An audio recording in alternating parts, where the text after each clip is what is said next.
across to our regional correspondent for Southeast Asia, Philip Sherwell. Philip, it's evening time now in Myanmar and no signs of those tensions easing, quite the contrary. Tell us what happened today.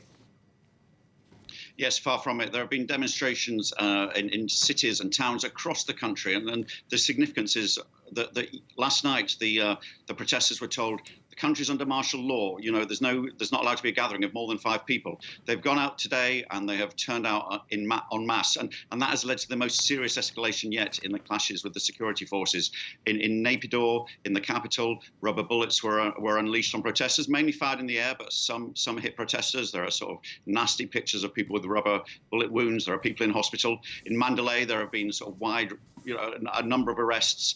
And it's all kind of, the tensions are really building. The military junta leader gave a speech last night in which he explained the justification for taking over control of the country. He said that the National League for Democracy had won November's elections, which they won by a landslide through voter fraud.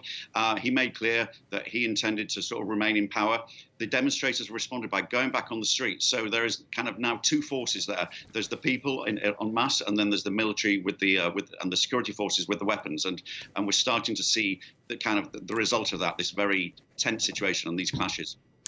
And I suppose, Philip, all eyes really on what's been happening in Myanmar from different power brokers, the international community largely backing up Aung San Suu Kyi, China also obviously keeping a very watchful eye. But there have been images picked up by TV cameras indicating ties with Moscow. There were TV pictures showing light armoured vehicles on the streets made in Russia. What are we to conclude from that?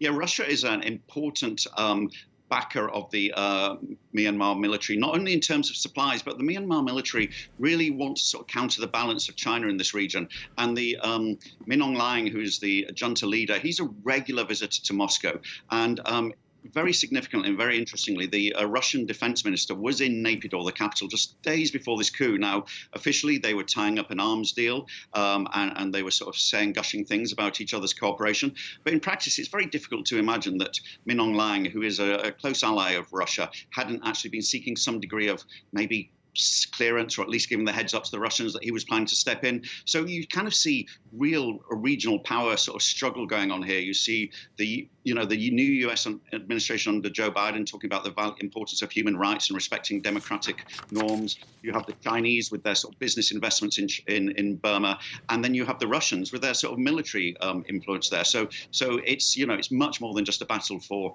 the freedom of the people in Burma. There's a lot of regional powers trying to influence what's going on there.